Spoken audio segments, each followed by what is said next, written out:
우리의 삶이 한 편의 영화가 될 때 오래된 기억처럼 당신의 가슴에 남을 이야기. 모든 삶은 그 자체로 한 편의 명작입니다. 이야기가 숨쉬는 공간. 여기는 인생극장입니다. 제 이름은 박영희, 예순입니다. 저는 남들이 부러워하는 딸이었습니다. 90세 노모를 편안하고 따뜻한 전세방에 모셨으니까요. 이 모든 것은 저희 어머니, 순옥 여사님의 마지막 희망 덕분이었습니다. 어머니는 90세의 나이에도 매일 새벽 폐지를 주우셨습니다. 그 돈은 어머니의 유일한 삶의 보람이자 저에게 짐이 되지 않으려는 숭고한 몸부림이었지요. 저는 그런 어머니를 말릴 수 없었습니다. 어머니에게는 폐지 줍는 일이 단순한 노동이 아니라 딸에게 짐이 되지 않으려는 마지막 자존심이었으니까요. 새벽 5시. 저는 어머니가 낡은 수레를 끌고 나가시는 소리에 눈을 뜨곤 했습니다. 겨울이든 여름이든 어머니는 한결같이 그 시간에 집을 나서셨어요. 저는 몰래 따라가서 어머니의 뒷모습을 지켜보곤 했습니다. 구부정한 허리로 폐지를 줍고 무거운 수레를 끌며 힘겹게 걸어가시는 모습에 가슴이 찢어지는 것 같았어요. 특히 겨울철이 힘드셨어요. 영하의 날씨에도 어머니는 얇은 점퍼 하나만 걸치고 나가셨습니다. 제가 두꺼운 패딩을 사드리면 이런 좋은 옷 입고 폐지를 주우면 사람들이 뭐라 하겠니? 하며 거절하셨어요. 어머니에게는 폐지 줍는 사람으로서의 자리도 소중했던 것 같아요. 여름철에는 더위 때문에 힘들어 하셨어요. 뜨거운 햇볕 아래서 폐지를 주우시다가 어지러우셔서 그늘에 앉아 계신 적도 여러 번 있었어요. 동네 분들이 어머니 좀 말리라고 하셨지만 어머니의 고집을 꺾을 수는 없었어요. 영희야, 오늘 10,000원 벌었다. 내 전세금에 보태야지. 어머니는 그렇게 힘겨운 목소리로 말씀하시곤 했습니다. 손에는 구겨진 10,000원짜리 지폐 한 장을 꼭 쥐고 계셨어요. 그 돈이 얼마나 힘들게 번 돈인지 저는 너무나 잘 알고 있었습니다. 엄마, 그만 좀 하세요. 제가 모시려고 전세 구한 건데 저는 걱정스러운 마음에 말씀드렸지만 어머니는 고개를 저으셨습니다. 아니야. 내 돈으로 번 전세금이 내가 짐스러울 것 없지 않니? 어머니의 그 말씀에는 90년을 살아오신 분의 깊은 자존심이 담겨 있었어요. 어머니는 당신의 돈이 한 푼이라도 들어가야 당신이 저에게 짐이 아니라고 생각하셨습니다. 그래야 당당하게 딸의 집에서 살 수 있다고 여기셨던 거죠. 저는 어머니의 고집을 꺾지 못하고 어머니가 주신 쌈짓돈을 보탰습니다. 사실 처음에는 거절하려고 했어요. 90세 노모가 주우신 폐지, 돈을 어떻게 받을 수 있겠어요. 하지만 거절하면 어머니가 더욱 상심하시는 걸 알았기에 저는 감사히 받았습니다. 그리고 그 돈을 모아서 전세금 통장에 조금씩 넣었어요. 어머니는 매일 폐지를 주우러 나가시면서도 절대 빈손으로 돌아오지 않으셨어요. 비가 오나 눈이 오나 아프시거나 피곤하시거나 상관없이 어머니는 하루도 빠짐없이 수레를 끌고 나가셨어요. 그 모습을 보면서 저는 눈물이 났지만 어머니 앞에서는 울 수 없었어요. 3년간 어머니가 모아주신 돈은 생각보다 많았습니다. 1,000원, 2,000원씩 모인 돈이 결국 몇백만 원이 되었어요. 저는 그 돈을 보며 눈물을 흘렸습니다. 이 돈 한 푼 한 푼이 어머니의 땀과 노고로 만들어진 것이니까요. 통장 거래 내역을 보면 어머니의 삶이 그대로 보였어요. 어떤 날은 5,000원, 어떤 날은 10,000원, 어떤 날은 20,000원까지 입금되어 있었어요. 폐지값이 좋은 날에는 어머니가 얼마나 기뻐하셨는지 그날 저녁에는 꼭 제가 좋아하는 반찬을 사오셨어요. 어머니의 돈은 저희 전세금의 가장 든든한 밑천이 되어 주었습니다. 제가 준비한 돈에 어머니의 폐지 돈을 보태서 저희는 작지만 따뜻한 전세방을 구할 수 있었어요. 40평생 월세방에서 살았던 저에게 전세는 꿈만 같은 일이었습니다. 집을 구하던 날을 저는 평생 잊을 수 없어요. 부동산 중개사무소에서 계약서에 도장을 찍을 때 어머니는 제 손을 꼭 잡고 계셨어요. 그 손에서 전해지는 떨림이 아직도 생생합니다. 기쁨과 안도감, 그리고 자부심이 느껴졌어요. 영희야, 이제 우리도 전세에 산다. 엄마가 평생 딸 하나 제대로 못 해줬는데 이제 내 집에 산다니 기쁘다. 어머니의 그 말씀에 저는 울음을 참을 수 없었어요. 중개사무소에서 어머니와 함께 울었던 기억이 납니다. 중개사는 당황해 하셨지만 저희의 눈물을 이해해 주셨어요. 저는 어머니의 헌신 덕분에 생애 가장 따뜻하고 평화로운 나날을 보내고 있었습니다. 전세방은 작았지만 우리에게는 궁전 같았어요. 따뜻한 보일러, 깨끗한 화장실, 햇살이 잘 드는 창문까지 모든 것이 감사했습니다. 특히 어머니가 좋아하신 건 작은 베란다였어요. 그곳에 화분 몇 개를 놓고 어머니는 매일 아침 그곳에서 햇볕을 쬐셨어요. 평생 이런 집에서 살아보는 게 꿈이었는데 딸 덕분에 꿈을 이뤘다고 하시며 환하게 웃으셨죠. 어머니는 베란다에 상추와 고추를 심으셨어요. 이제 폐지 대신 이것이나 키우면서 살아야지 라고 하시면서요. 하지만 새벽에는 여전히 폐지 수레를 끌고 나가셨어요. 습관이 되어버린 거죠. 저는 그런 어머니를 보며 행복했습니다. 비록 늦었지만 이제라도 어머니를 편하게 모실 수 있어서 감사했어요. 아침에는 어머니께 따뜻한 국밥을 끓여드리고 저녁에는 함께 텔레비전을 보며 웃었습니다. 어머니는 드라마를 좋아하셨어요.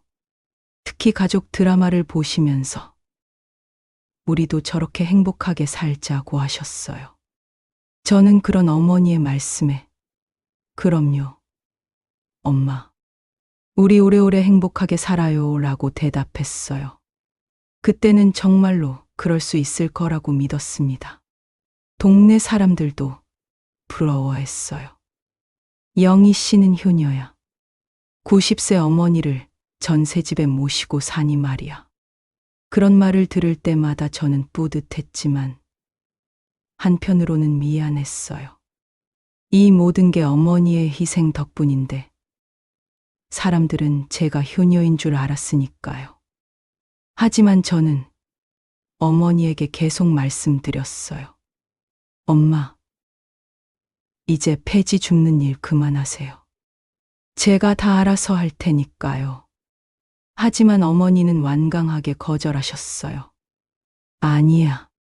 내가 건강할 때 조금이라도 더 모아야 너한테 짐이 안 된다. 어머니에게는 저에게 짐이 되지 않는 것이 평생의 소원이었습니다.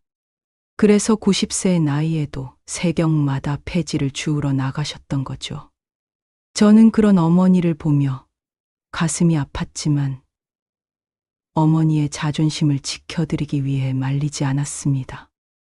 가끔은 어머니가 폐지를 주우시다가 넘어지셨다는 소식을 들을 때가 있었어요. 그럴 때마다 저는 급히 달려가서 어머니를 부축했어요. 엄마, 다치시면 어떡해요? 하지만 어머니는 괜찮다. 괜찮아.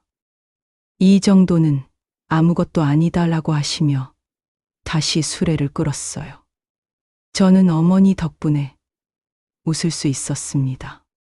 전셋집에서 어머니와 함께 사는 그 순간들이 제 인생에서 가장 행복한 시간이었어요. 저는 매일 밤 잠들기 전에 감사 기도를 했습니다. 어머니가 건강하게 오래 사시게 해주세요. 제가 효도할 수 있게 해주세요. 하지만 그때는 몰랐습니다. 어머니 덕분에 웃을 수 있었던 그 순간이 가장 행복한 순간이자 마지막 행복일 줄은 곧 찾아올 잔혹한 현실 앞에서 저희의 모든 희망이 산산조각 날 줄은 꿈에도 몰랐습니다. 평화는 어느 날 갑자기 찾아온 한 통의 우편물로 산산조각 났습니다. 우편함에 꽂혀 있던 붉은색 경매개시 결정 통지서. 저는 손이 떨려 제대로 펼칠 수도 없었습니다. 집주인이 수십 채의 건물을 소유한 악성 임대인이었고 저희가 사는 집이 깡통 전세 사기에 휘말려 경매에 넘어갔다는 잔혹한 통보였습니다. 처음에는 실수인 줄 알았어요. 우리 집은 아닐 거라고, 다른 사람의 우편물이 잘못 온 거라고 믿고 싶었습니다. 하지만 통지서에 적힌 주소는 분명히 저희 집이었고 제 이름이 또렷하게 적혀 있었어요. 손에서 힘이 빠져 통지서를 떨어뜨렸습니다. 저는 그 자리에 주저앉았어요. 다리에 힘이 들어가지 않았습니다. 이럴 수가 없어. 계속 중얼거렸지만 현실은 변하지 않았어요. 붉은 글씨로 적힌 경매개시라는 단어가 눈앞에서 제 속 어른거렸습니다. 곧바로 집주인에게 전화를 걸었어요. 하지만 이미 번호는 사용 정지 상태였습니다. 부동산 중개사무소에 달려갔지만 그곳도 이미 문을 닫은 지 오래였어요.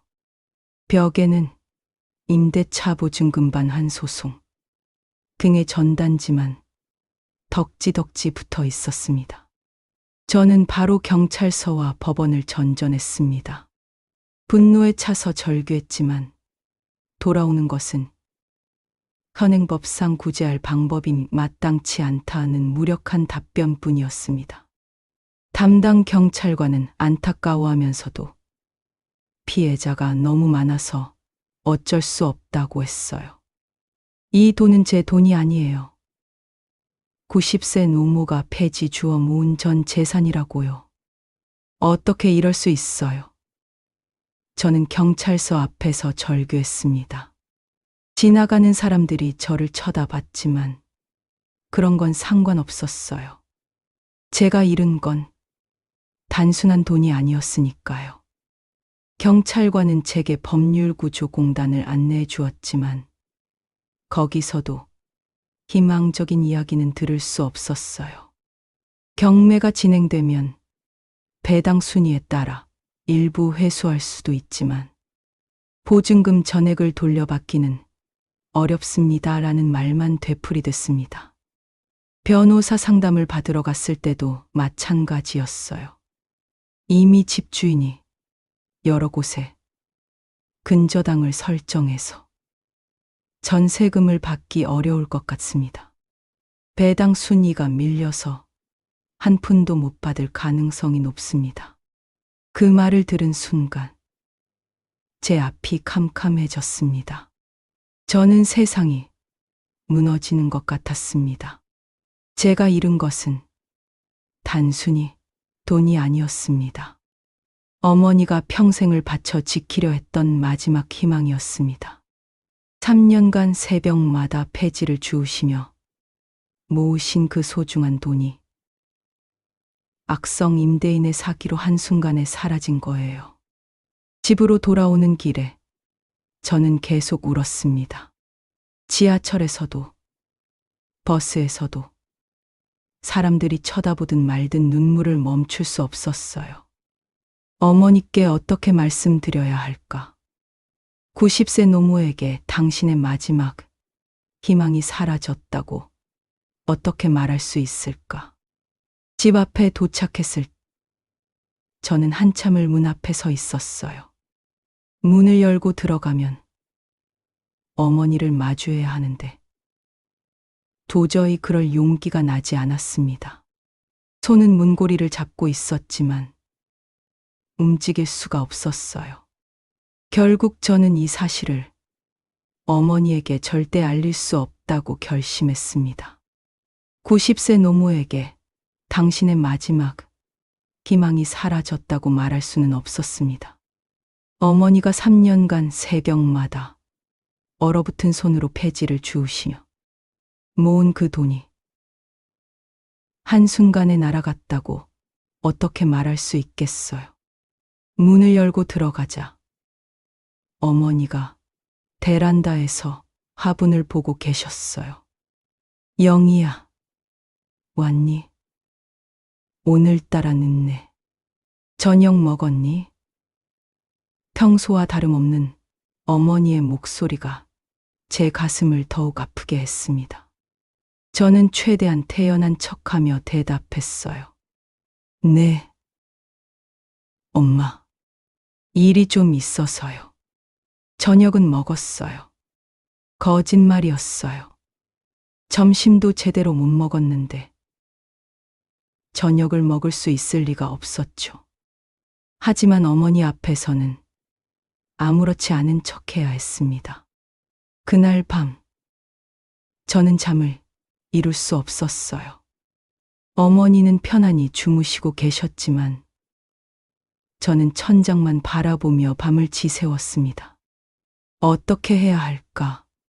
어머니에게 알리지 않고 이 상황을 해결할 방법은 없을까? 하지만 아무리 생각해도 답이 나오지 않았어요. 다음 날부터 저는 밖에서는 사기꾼들을 향해 분노하며 싸웠고 집에서는 아무 일 없는 척 태연한 미소를 지어야 했습니다. 전세 사기 피해자 모임에 나가서 대책을 논의하고 법률 상담을 받고 경찰서와 법원을 오가는 일상이 시작되었어요. 어머니는 90년 세월의 직감으로 제 안색이 좋지 않음을 알고 계셨습니다. 영희야, 너 요즘 밥맛이 없지? 얼굴이 왜 이렇게 초췌해? 혹시 어디 아픈 거니? 어머니의 걱정 어린 목소리에 저는 애써 웃으며 대답했어요. 아니에요. 엄마, 제가 뭘 아파요. 그냥 요즘 일이 좀 바빠서 그래요. 또 거짓말이었어요. 하지만 어머니를 안심시키기 위해서는 어쩔 수 없었습니다. 어머니가 걱정하시는 모습을 보면 제 마음이 더욱 아팠어요. 어머니는 제가 힘들어한다고 생각하시고 더욱 열심히 폐지를 주우러 다니셨어요. 영희야, 내가 조금이라도 더 벌어야 내가 편하잖니. 그런 말씀을 하실 때마다 저는 가슴이 찢어지는 것 같았습니다. 저는 어머니에게 폐지 줍는 일을 그만두시라고 설득했지만 어머니는 여전히 새벽마다 폐지 수레를 끌고 나가셨습니다. 오히려 더 열심히 일하셨어요. 딸이 힘들어하니까 조금이라도 더 돕고 싶으셨던 거죠. 저는 어머니를 안심시키기 위해 제가 직접 낡은 옷을 입고 밤늦게 폐지를 주우러 다녔습니다. 어머니의 노고를 조금이라도 대신하고 싶었습니다. 낮에는 법률 상담과 경찰서를 오가고 밤에는 폐지를 주웠어요. 폐지를 주우면서 저는 어머니의 마음을 조금이나마 이해할 수 있었어요. 구부정한 허리로 폐지를 줍고 무거운 수레를 끄는 일이 얼마나 힘든지. 90세의 어머니가 이 일을 3년간 해오셨다는 게 믿기지 않았어요. 어머니는 저를 향한 걱정과 헌신으로, 저는 어머니를 향한 죄책감과 거짓말 속에서 하루하루를 버텨냈습니다.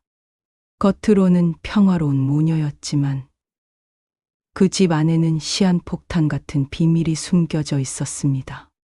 저는 매일 밤 잠들기 전에 기도했어요. 제발 어머니가 이 사실을 모르시게 해주세요. 제가 어떻게든 해결할 테니까요. 하지만 현실은 점점 더 나빠지기만 했습니다. 경매 날짜가 다가오고 있었고, 저는 아무것도 할 수 없었어요. 저는 밖에서는 사기꾼들을 향해 분노하며 싸웠고, 집에서는 아무 일 없는 척 태연한 미소를 지어야 했습니다. 이중 생활이 시작된 거죠. 낮에는 법률구조공단과 경찰서를 오가며 해결책을 찾았고, 밤에는 어머니 앞에서 평온한 딸의 모습을 연기했습니다. 어머니는 90년 세월의 직감으로 제 안색이 좋지 않음을 알고 계셨습니다. 영희야, 너 요즘 밥맛이 없지? 얼굴이 왜 이렇게 초췌해? 혹시 어디 아픈 거니? 어머니가 조심스럽게 물으셨을 때 저는 최대한 밝게 웃으며 대답했어요. 아니에요. 엄마, 제가 뭘 아파요. 그냥 요즘 일이 좀 바빠서 그래요. 거짓말이었어요. 매일 밤 악몽에 시달리고 제대로 먹지도 자지도 못했지만 어머니 앞에서는 건강한 척해야 했습니다. 어머니는 제가 힘들어한다는 걸 아시고 오히려 더욱 열심히 폐지를 주우러 다니셨어요. 영희야, 내가 조금이라도 더 벌어야 내가 편하잖니. 그 말을 들을 때마다 저는 눈물을 참기 어려웠습니다. 이미 그 돈이 사라졌다는 걸 어머니는 모르시니까요. 저는 어머니에게 폐지 줍는 일을 그만두시라고 설득했지만 어머니는 여전히 새벽마다 폐지 수레를 끌고 나가셨습니다. 아니야, 영희야. 내가 건강할 때 조금이라도 더 모아야 내가 나중에 편하다. 어머니의 완강한 고집을 꺾을 수 없었어요. 오히려 어머니는 예전보다 더 일찍 나가시고 늦게 들어오셨어요. 새벽 4시에 나가서 오전 10시에야 돌아오시곤 했습니다. 6시간을 폐지를 주우러 다니신 거예요. 90세의 나이에 말이죠. 어느 날은 어머니가 폐지 수레를 끌고 오시다가 계단에서 넘어지셨어요. 동네 아주머니가 급히 전화를 주셔서 저는 달려갔습니다. 어머니는 무릎에서 피를 흘리고 계셨지만 괜찮다, 괜찮아라고만 하셨어요. 엄마, 이러시면 안 돼요. 제발 폐지 줍는 일 그만하세요. 저는 울면서 말했지만 어머니는 고개를 저으셨어요. 영희야, 이 정도는 아무것도 아니다. 내가 힘들어하는데 엄마가 가만히 있을 수 없잖니. 저는 어머니를 안심시키기 위해 제가 직접 낡은 옷을 입고 밤늦게 폐지를 주우러 다녔습니다. 어머니의 노고를 조금이라도 대신하고 싶었습니다. 오후 9시부터 자정까지 저는 어머니가 다니시던 그 길을 따라 폐지를 주웠어요. 처음에는 부끄러웠어요. 아는 사람을 만날까 봐 모자를 깊게 눌러 쓰고 다녔습니다. 하지만 시간이 지나면서 부끄러움보다는 어머니에 대한 이해가 깊어졌어요. 이 고된 일을 90세에 어머니가 3년간 해오셨다니. 폐지를 주우면서 저는 많은 것을 깨달았어요. 구부정한 허리로 폐지를 줍는 일이 얼마나 힘든지, 무거운 수레를 끄는 일이 얼마나 고된지, 손은 까치해지고 허리는 아팠지만 이것이 어머니가 겪으신 고통의 일부라도 이해하고 싶었어요. 어떤 날은 밤늦게 폐지를 주우다가 어머니와 마주칠 뻔했어요. 어머니도 새벽이 아닌 밤에 나오신 거예요. 저는 급히 골목으로 숨었지만 어머니의 뒷모습을 보며 가슴이 찢어졌습니다. 어머니는 저를 향한 걱정과 헌신으로, 저는 어머니를 향한 죄책감과 거짓말 속에서 하루하루를 버텨냈습니다. 겉으로는 평화로운 모녀였지만 그 집 안에는 시한폭탄 같은 비밀이 숨겨져 있었습니다. 집에서 함께 저녁을 먹을 때도, 텔레비전을 볼 때도 저는 항상 긴장하고 있었어요. 혹시라도 경매 관련 서류가 또 우편함에 들어오면 어쩌나. 혹시라도 동네 사람들이 어머니께 이 사실을 말씀드리면 어쩌나 하는 걱정에 잠도 제대로 잘 수 없었습니다. 어머니는 제가 밤에 잠을 못 자는 걸 아셨어요. 영희야, 밤에 뒤척이는 소리가 들리던데 무슨 걱정이니? 어머니가 물으실 때마다 저는 아니에요. 그냥 날씨가 더워서요 라고 둘러댔어요. 전세 사기 피해자 모임에 나갈 때도 조심해야 했어요. 어머니께는 친구들 만나러 간다고 거짓말을 했습니다. 모임에서는 다른 피해자들과 함께 울고 분노하고 대책을 논의했지만 집에 돌아오면 그 모든 감정을 숨겨야 했어요. 피해자 모임에서 만난 한 할머니는 충격으로 쓰러지셨다고 했어요. 평생 모은 돈을 한순간에 잃었다는 사실을 받아들이지 못하셨다고요. 저는 그 이야기를 듣고 더욱 두려웠습니다. 우리 어머니도 이 사실을 아시면 그렇게 되실까봐. 어느 날 저녁, 어머니가 제게 말씀하셨어요. 영희야, 엄마가 이제 나이가 많아서 오래 못 산다. 그래도 내가 이렇게 잘 모셔주니 행복하다. 우리 전세집에서 평생 함께 살자. 그 말을 듣는 순간 저는 눈물을 참을 수 없었어요. 엄마, 무슨 말씀을요? 엄마는 오래오래 사셔야 해요. 저는 어머니를 꼭 안았습니다. 하지만 제 마음속에는 죄책감만 가득했어요. 곧 이 집에서 나가야 한다는 사실을 어머니는 모르시니까요. 밤마다 저는 경매 날짜를 세며 잠들었어요. 한 달, 3주, 2주. 시간은 무정하게 흘러갔고 저는 여전히 아무런 해결책을 찾지 못하고 있었습니다. 변호사들은 기적이 일어나지 않는 한 보증금을 받기 어렵다고 했어요. 저는 매일 기도했습니다. 제발 어머니가 이 사실을 모르시게 해주세요. 제가 어떻게든 해결할 테니까요. 하지만 신은 제 기도를 들어주지 않았어요. 운명의 그날이 점점 다가오고 있었습니다. 그러던 어느 날, 어머니가 제 방을 치우시다가 서랍 깊숙한 곳에 숨겨둔 낡은 비닐봉지를 발견하셨습니다. 그 안에는 제가 밤마다 폐지를 줍기 위해 사용했던 낡은 장갑과 찢겨진 경매 개시 결정 통지서, 조각이 들어 있었습니다. 저는 그날 법률구조공단에 다녀오느라 집을 비웠어요. 어머니는 혼자 집에서 청소를 하고 계셨는데 제 방 서랍을 정리하시다가 그것을 발견하신 거예요. 제가 아무리 깊숙이 숨겨뒀어도 어머니의 꼼꼼한 손길을 피할 수는 없었습니다. 집에 돌아왔을 때 저는 이상한 기운을 느꼈어요. 평소 같으면 왔니? 하며 반갑게 맞이하시던 어머니가 거실 소파에 조용히 앉아 계셨습니다. 어머니의 무릎 위에는 그 낡은 비닐봉지가 놓여 있었어요.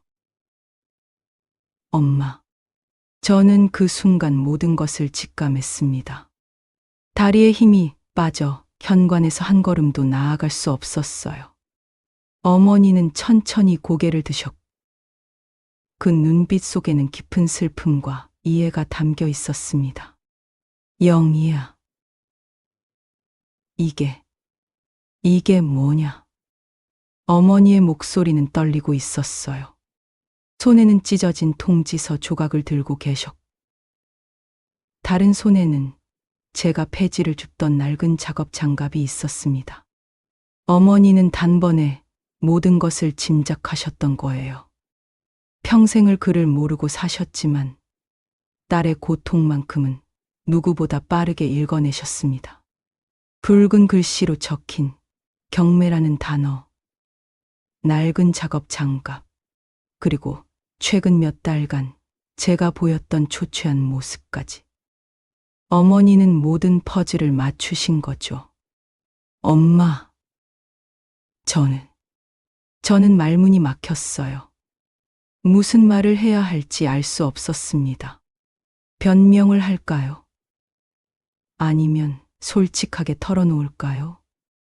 하지만 어머니의 눈빛을 보는 순간 저는 더 이상 거짓말을 할 수 없었어요. 어머니는 통지서 조각을 든 채 온몸에 기운이 빠진 것처럼 그 자리에 주저앉으셨습니다. 그래서 내가 요즘 그렇게 힘들어했구나. 그래서 밤마다 폐지를 주우러 다녔구나. 어머니의 목소리는 점점 작아졌어요. 저는 어머니 옆에 무릎을 꿇었습니다. 엄마. 미안해요. 말씀드리고 싶었는데 엄마가 걱정하실까봐, 충격받으실까봐 눈물이 멈추지 않았어요.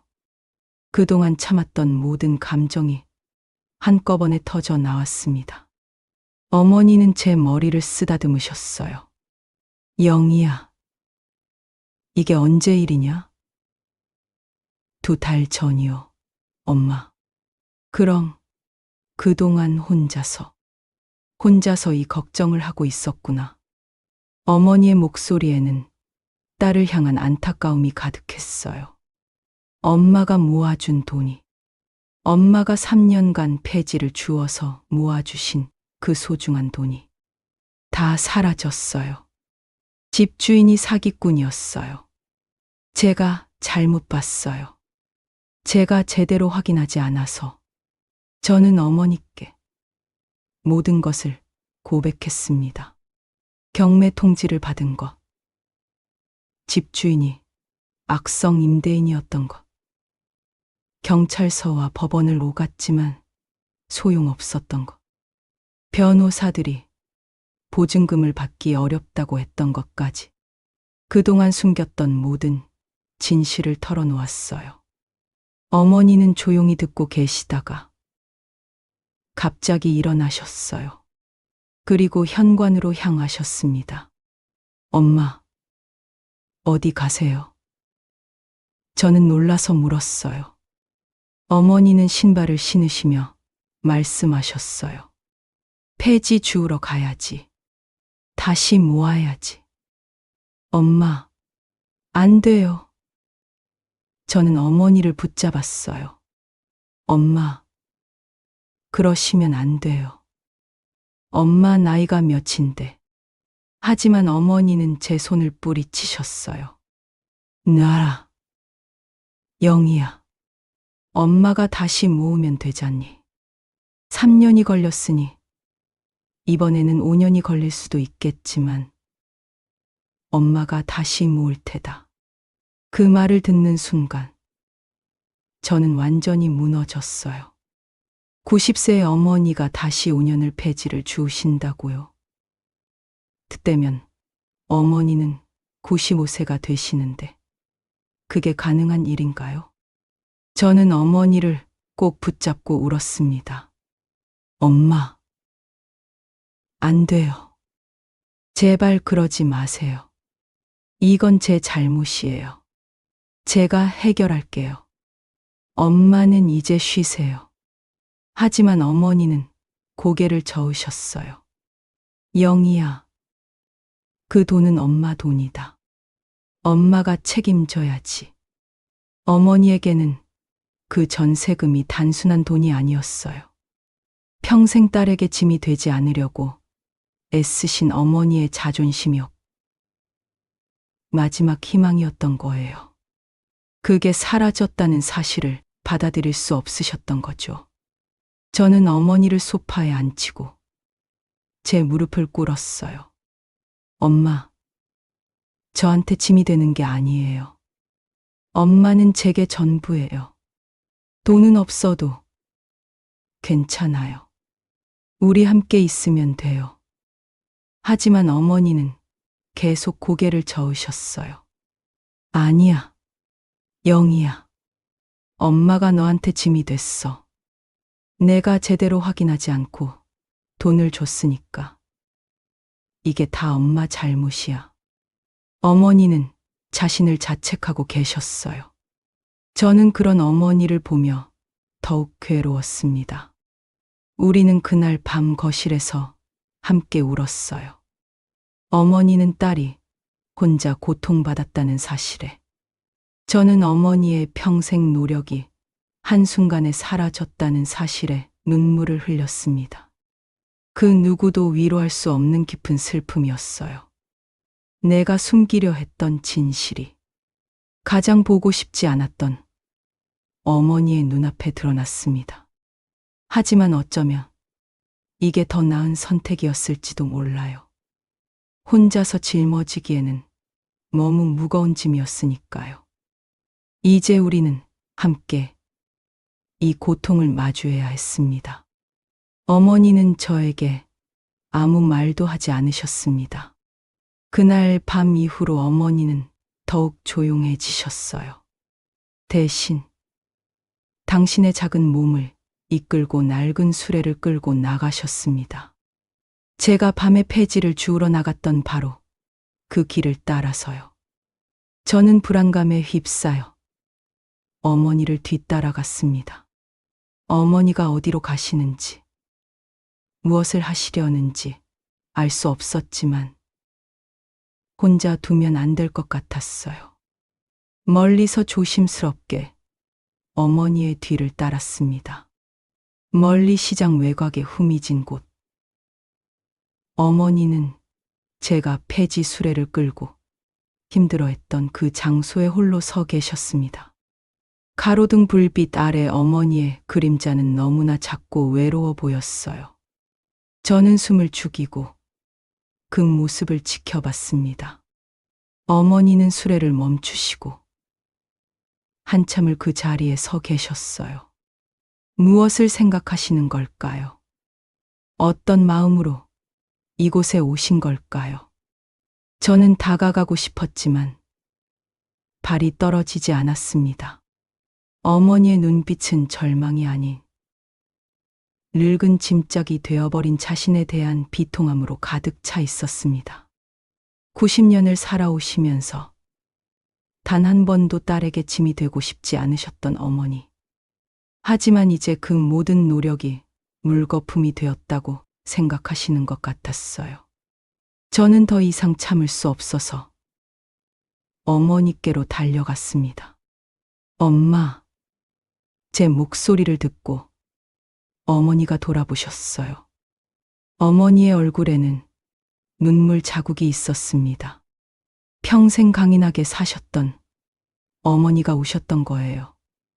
영희야, 엄마가 내 마지막 돈까지 다 날렸구나. 늙은 짐짝 같은 엄마가. 어머니의 목소리는 떨리고 있었어요. 그 말을 듣는 순간 저는 가슴이 찢어지는 것 같았습니다. 어머니가 자신을 늙은 짐짝이라고 하시다니요. 엄마, 그게 무슨 말씀이세요? 엄마는 제게 전부예요. 저는 어머니를 꼭 안았습니다. 하지만 어머니는 제품을 밀어내셨어요. 아니야, 영희야. 엄마는 이제 너한테 짐만 되고 있어. 폐지도 제대로 못 주어서 사기꾼한테 돈만 빼앗기고. 어머니는 자신을 계속 자책하셨어요. 3년간 새벽마다 폐지를 주우신 것도, 한 푼 두 푼 모으신 것도 모두 헛수고였다고 생각하시는 것 같았어요. 그게 제일 괴로웠습니다. 어머니의 노력이 헛되지 않았다고 말씀드리고 싶었어요. 엄마, 전세금이 사라진 건 엄마 잘못이 아니에요. 집주인이 사기꾼이었던 거예요. 누가 그걸 알았겠어요. 저도 몰랐는걸요. 저는 어머니를 설득하려고 했지만 어머니는 계속 고개를 저으셨어요. 영희야, 엄마가 그를 알았다면, 계약서를 제대로 읽을 수 있었다면 이런 일이 없었을 텐데. 어머니는 평생 그를 모르고 사신 것을 후회하고 계셨어요. 하지만 그건 어머니 잘못이 아니었어요. 그 순간 저는 어머니의 손을 잡고 모든 것을 고백하고 싶었습니다. 어머니가 얼마나 훌륭한 분인지, 어머니 덕분에 제가 얼마나 행복했는지. 하지만 제 입에서는 아무 말도 나오지 않았습니다. 어머니에게 당신 잘못이 아니다라고 말하는 것조차 저의 무능함을 인정하는 것 같아 괴로웠습니다. 제가 제대로 확인하지 않아서, 제가 조심하지 않아서 이런 일이 생긴 건데 어떻게 어머니를 위로할 수 있겠어요? 우리는 폐지수의 앞에서 잔혹한 진실을 마주한 채 눈물 없이 서로를 바라볼 뿐이었습니다. 말로 표현할 수 없는 깊은 슬픔과 미안함, 그리고 사랑이 우리 사이를 가득 채웠어요. 얼마나 시간이 흘렀을까요? 어머니가 먼저 입을 여셨어요. 영희야, 엄마가 다시 모을게. 5년이 걸려도, 10년이 걸려도 엄마가 다시 전세금을 모을게. 그 말에 저는 더 이상 참을 수 없었어요. 엄마, 안 돼요. 그러시면 안 돼요.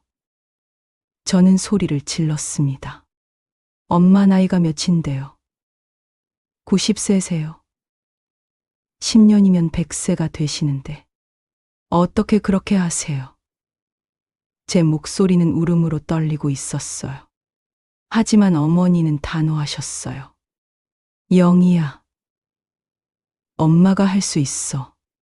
아직 건강하잖니. 폐지도 주울 수 있고 걸을 수도 있어.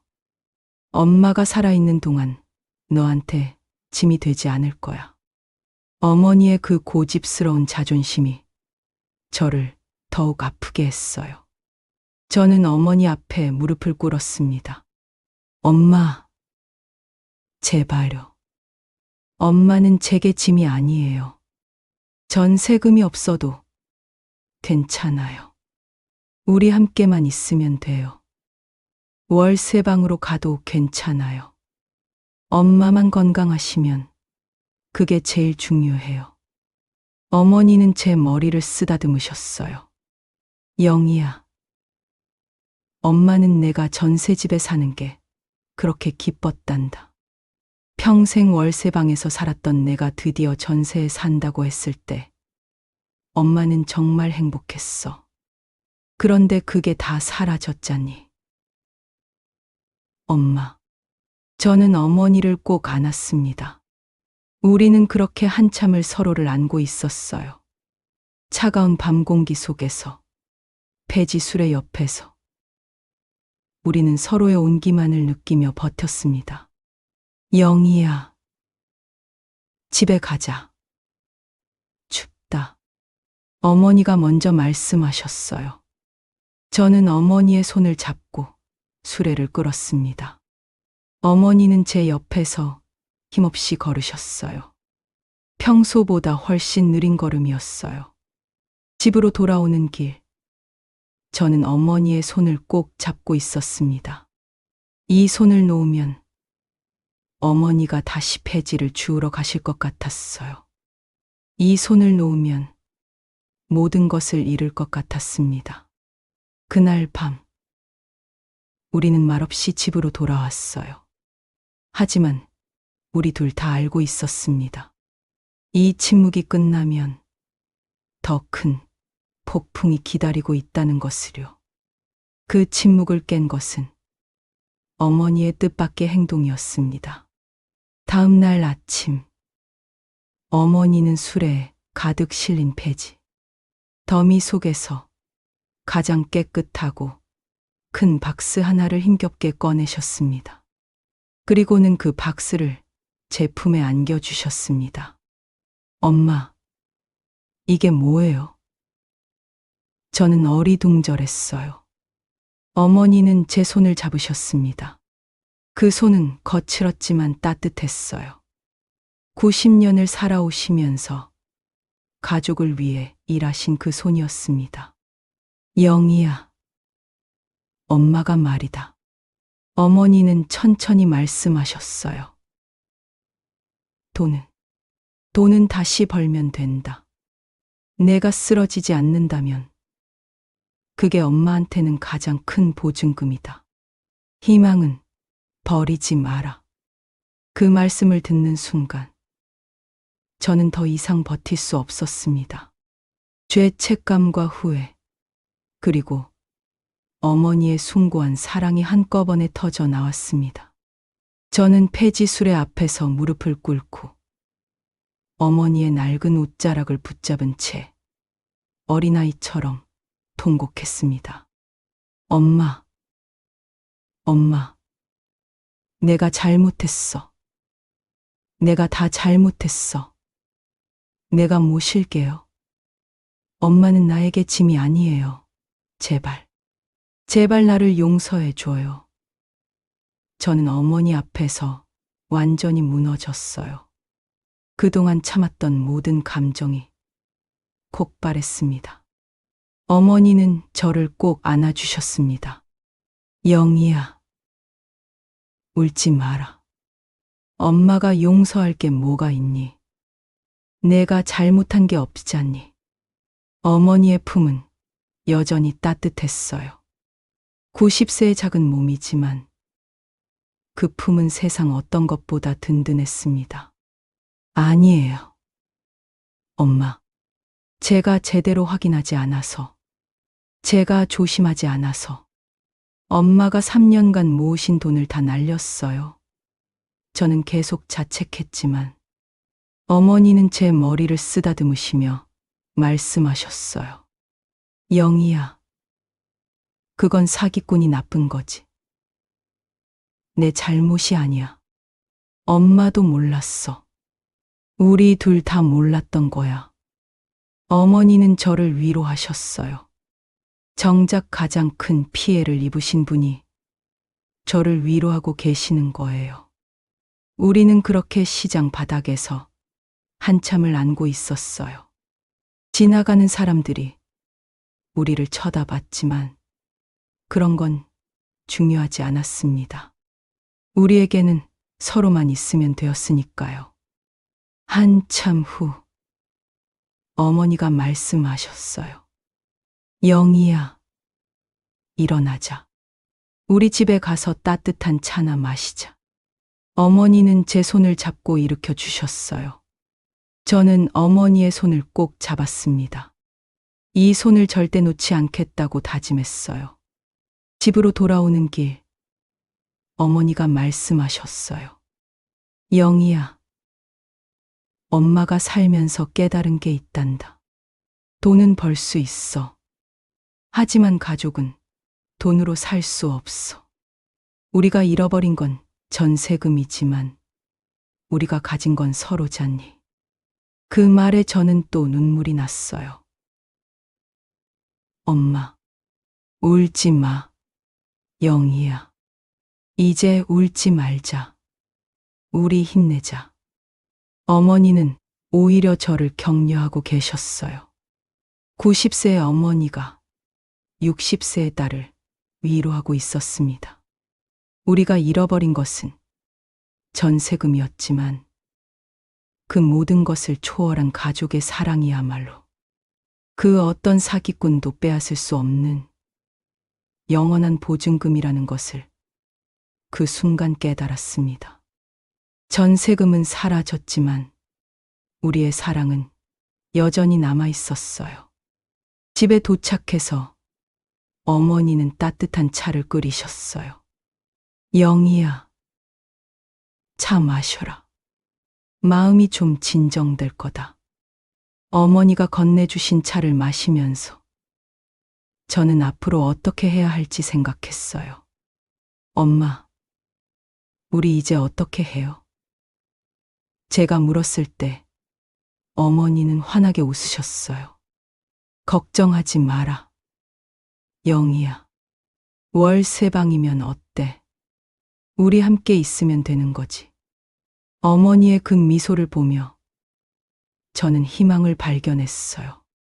그날 저녁, 우리는 함께 저녁을 먹었어요. 비록 전세금은 날아갔지만 우리는 여전히 함께였어요.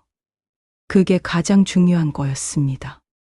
어머니와 함께라면 어떤 어려움도 이겨낼 수 있을 것 같았어요. 저는 그날 밤 깨달았습니다. 제가 지키려고 했던 건 전세금이 아니라 어머니의 희망이었어요. 하지만 진짜 희망은 전세금에 있는 게 아니라 우리가 서로를 사랑하는 마음에 있었던 거예요. 어머니는 제 방에 들어오셔서 말씀하셨어요. 영희야, 이제 잠 좀 자라. 내일부터는 힘든 날들이 기다리고 있을 테니까. 오늘은 푹 쉬어야 한다.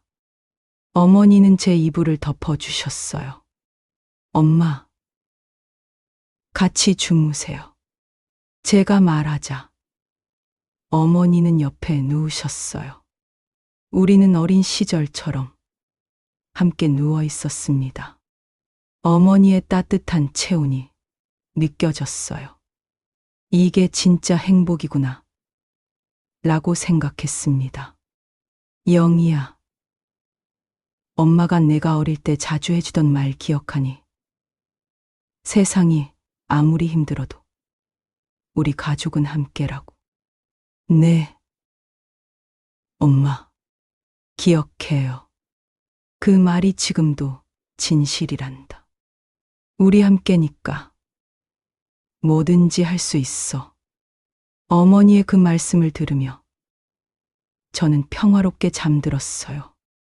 오랜만에 편안한 잠이었습니다. 비록 전세금은 사라졌지만 저는 더 소중한 것을 얻었어요. 어머니의 사랑이 얼마나 큰지, 가족이 얼마나 소중한지 다시 깨달았습니다. 그날 밤 이후 저희의 관계는 더욱 돈독해졌어요. 더 이상 비밀은 없었고 더 이상 거짓말도 필요 없었습니다. 우리는 함께 이 어려움을 헤쳐나갈 거예요. 그날 이후 저희 모녀는 다시 일어섰습니다. 작은 월세방으로 이사했지만 집은 이전보다 더 따뜻했습니다. 전세금은 결국 한 푼도 돌려받지 못했어요. 경매 결과 선순위 채권자들에게 모든 돈이 배당되고 저희에게는 아무것도 남지 않았습니다. 하지만 저는 더 이상 절망하지 않았어요. 어머니와 함께라면 다시 시작할 수 있다는 것을 알았으니까요. 우리는 작은 원룸으로 이사했습니다. 전세집의 절반도 안 되는 크기였지만 우리에게는 충분했어요. 어머니는 폐지 줍는 일을 완전히 그만두셨습니다. 제가 간곡히 부탁드렸고 어머니도 이제는 쉬실 때가 되었다고 생각하신 것 같았어요. 대신 어머니는 집에서 작은 텃밭을 가꾸시며 시간을 보내셨어요. 저는 전세 사기 피해자 연대 활동에 적극적으로 참여하며 다른 사람들을 돕기 시작했습니다. 저희처럼 억울한 피해를 당한 분들이 너무 많았어요. 특히 노인분들이 평생 모은 돈을 한순간에 잃으신 경우가 많았습니다. 피해자 모임에서 저는 제 이야기를 나눴어요. 저희는 돈을 잃었을 뿐입니다. 하지만 희망과 가족은 잃지 않았습니다. 여러분, 포기하지 마십시오. 제 말에 많은 분들이 울음을 터뜨리셨어요. 모두가 비슷한 고통을 겪고 계셨던 거죠. 저는 법률 상담을 받아 피해자 권리를 찾는 방법을 배웠고, 다른 피해자들에게도 그 정보를 나눠드렸어요. 비록 전세금을 되찾기는 어렵지만 최소한의 권리라도 찾을 수 있도록 도왔습니다. 어느 날, 한 할머니가 제게 오셨어요. 영희 씨 덕분에 용기를 얻었어요. 저도 포기하지 않고 싸워볼게요. 그 말을 들었을 때 저는 제가 겪은 고통이 헛되지 않았다고 느꼈습니다. 저는 더 이상 혼자가 아니었습니다. 어머니의 강인함과 저의 극복 의지가 합쳐져 저희는 비로소 이 잔혹한 현실과 맞설 용기를 얻었습니다. 그리고 그 용기는 다른 피해자들에게도 전해졌어요. 피해자 연대는 점점 커져갔어요. 우리는 함께 국회에 탄원서를 제출했고 언론과 인터뷰를 했어요. 더 이상의 피해자가 나오지 않도록 법을 바꿔야 합니다. 라고 목소리를 높였습니다. 어머니는 제가 활동하는 모습을 보시며 자랑스러워하셨어요. 영희야, 내가 다른 사람들을 돕는 모습을 보니 엄마는 기쁘다. 우리가 겪은 아픔이 다른 사람들에게는 도움이 되는구나. 어머니의 그 말씀이 저에게 큰 힘이 되었어요. 월세방 생활도 나쁘지 않았어요. 비록 좁았지만 우리는 서로를 더 가까이서 느낄 수 있었습니다. 어머니와 저는 작은 식탁에서 함께 밥을 먹고 좁은 거실에서 함께 텔레비전을 봤어요. 어머니가 말씀하셨어요. 영희야, 전세집보다 이 월세방이 더 좋은 것 같다. 내가 더 가까이 있으니까. 저는 어머니의 손을 꼭 잡았어요. 저도 그래요. 엄마, 우리 이렇게 오래오래 함께 살아요. 이사 온 지 3개월 후 놀라운 일이 있었어요. 전세 사기 피해자 특별법이 국회를 통과한 거예요. 비록 저희가 받을 수 있는 지원은 많지 않았지만 앞으로의 피해자들을 위한 안전망이 생긴 거죠. 피해자 모임에서는 모두가 기뻐했어요. 우리가 해냈어요. 우리의 목소리가 전해졌어요. 저는 그 순간 깨달았습니다. 우리의 고통이 헛되지 않았다는 것을요. 우리의 싸움이 의미가 있었다는 것을요. 어머니의 낡은 폐지 수레가 상징했던 숭고한 희생의 정신은 이제 저희 가족을 지탱하는 새로운 희망의 보증금이 되어 주었습니다. 어머니가 3년간 폐지를 주우시며 보여주신 그 강인함이 제가 이 어려움을 이겨낼 수 있는 힘이 되었어요. 저는 이제 전세 사기 피해자 상담센터에서 자원봉사를 하고 있어요. 새로운 피해자들이 오시면 저는 제 이야기를 나눠드립니다. 저도 모든 걸 잃었어요. 하지만 희망은 잃지 않았습니다. 당신도 할 수 있어요. 어느 날 어머니가 제게 말씀하셨어요. 영희야, 엄마가 평생 폐지를 주운 게 헛되지 않았구나. 그 경험이 내가 다른 사람들을 이해하는데 도움이 됐으니까. 저는 어머니의 손을 꼭 잡았어요. 맞아요. 엄마가 보여주신 강인함이 저를 여기까지 이끌었어요. 엄마 덕분이에요. 어머니는 환하게 웃으셨어요. 그 미소 속에는 더 이상 슬픔이 없었어요. 대신 자부심과 평화가 가득했습니다. 우리는 돈을 잃었지만 더 소중한 것을 얻었어요. 서로에 대한 이해, 불의에 맞서는 용기, 그리고 다른 사람을 돕는 보람. 이 모든 것이 어떤 전세금보다도 귀한 것이었습니다. 저는 이제 알아요. 진정한 보증금은 통장에 있는 숫자가 아니라 가족의 사랑과 함께 이겨낸 시련 속에 있다는 것을요. 어머니와 제가 함께 만든 이 새로운 보증금은 그 어떤 사기꾼도 빼앗아갈 수 없는 영원한 것입니다. 저는 매일 아침 따뜻한 햇살 아래 편안히 앉아 계신 어머니의 미소를 봅니다. 그 미소에서 저는 제가 잃었던 수많은 돈보다 더 귀한 것을 되찾았음을 깨닫습니다.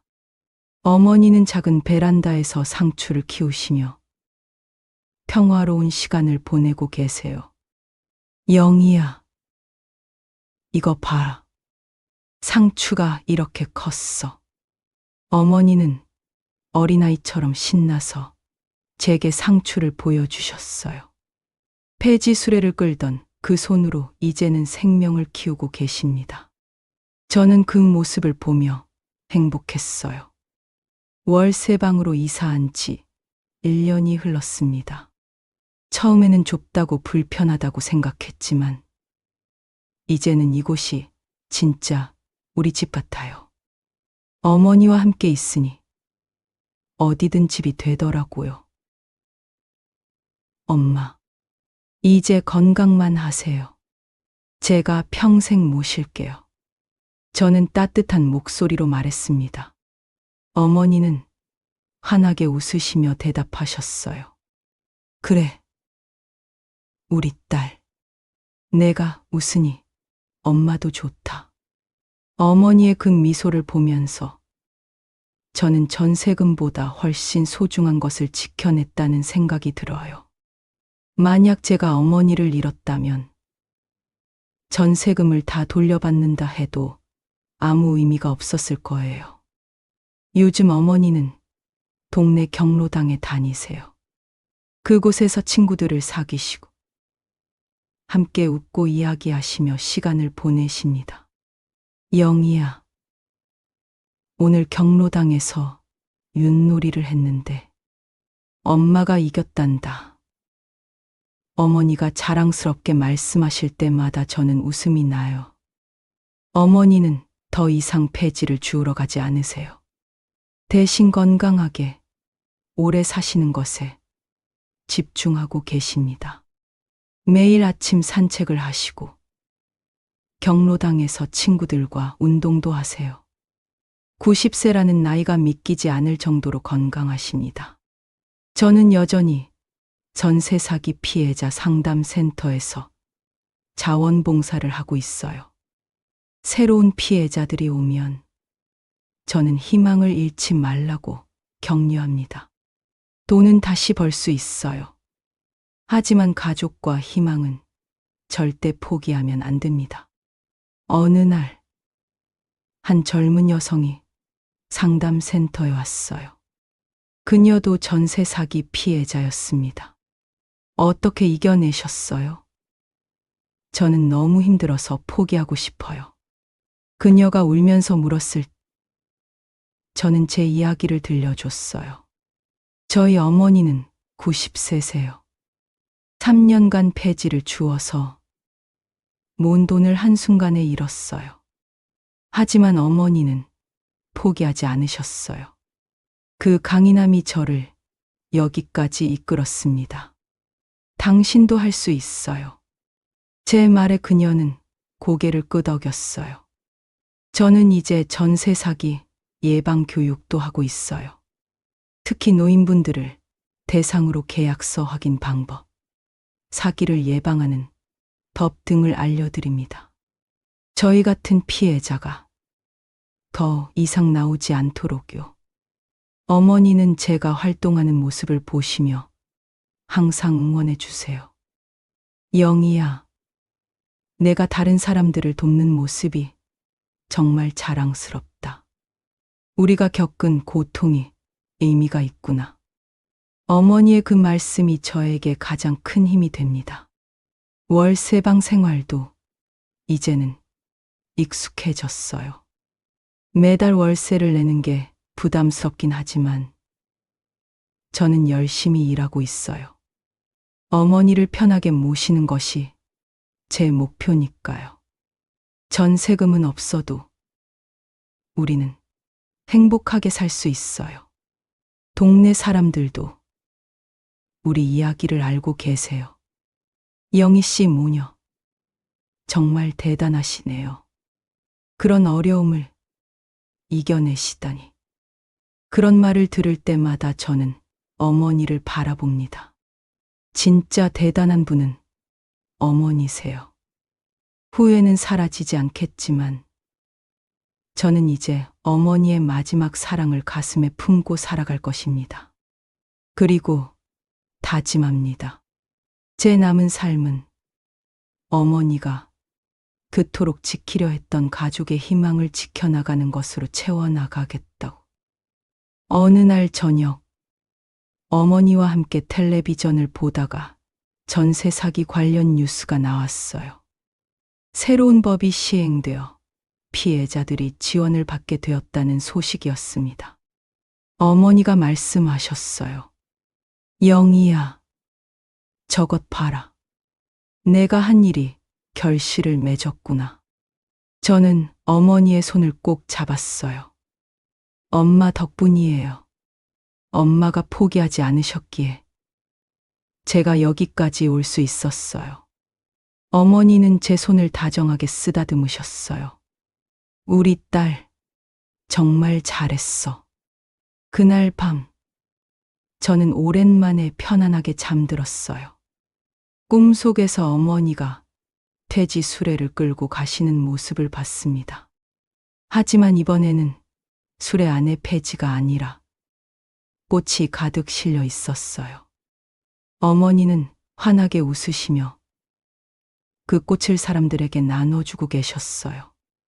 아침에 일어나 어머니께 그 꿈 이야기를 했더니 어머니도 웃으시며 말씀하셨어요. 영희야, 그게 우리가 지금 하고 있는 일이 아니겠니? 우리의 고통을 꽃으로 바꿔서 다른 사람들에게 나눠주는 거 말이야. 저는 어머니의 그 말씀에 깊이 공감했어요. 맞아요. 우리는 고통을 희망으로 바꾸고 있었어요. 우리의 아픔이 다른 사람들에게는 위로와 용기가 되고 있었던 거죠. 요즘 저는 책을 쓰고 있어요. 전세 사기 피해자들의 이야기를 모아서 우리의 목소리를 세상에 전하려고요. 어머니의 이야기도 그 안에 담을 겁니다. 90세의 폐지를 주우시며 딸을 위해 희생하신 어머니의 숭고한 사랑을요. 어머니는 제가 책을 쓰는 모습을 보시며 자랑스러워하세요. 영희야, 엄마 이야기도 책에 나오는 거니? 네, 엄마. 엄마가 주인공이에요. 어머니는 수줍게 웃으셨어요. 에이, 엄마가 무슨 주인공이니? 하지만 어머니는 정말로 주인공이세요. 90년을 살아오시면서 보여주신 그 강인함, 희생, 그리고 무조건적인 사랑. 그것이야말로 진정한 영웅의 모습이니까요. 저는 이제 알아요. 진정한 보증금은 통장에 있는 숫자가 아니라 가족과 함께 만들어가는 사랑과 희망이라는 것을요. 어머니와 제가 함께 이겨낸 이 시련이 우리를 더욱 단단하게 만들었어요. 매일 아침 어머니의 미소를 보며 저는 감사합니다. 돈은 잃었지만 더 소중한 것을 얻었으니까요. 어머니의 사랑, 가족의 소중함, 그리고 희망의 의미를 다시 배웠으니까요. 이것이야말로 그 어떤 돈으로도 살 수 없는 진정한 보증금입니다.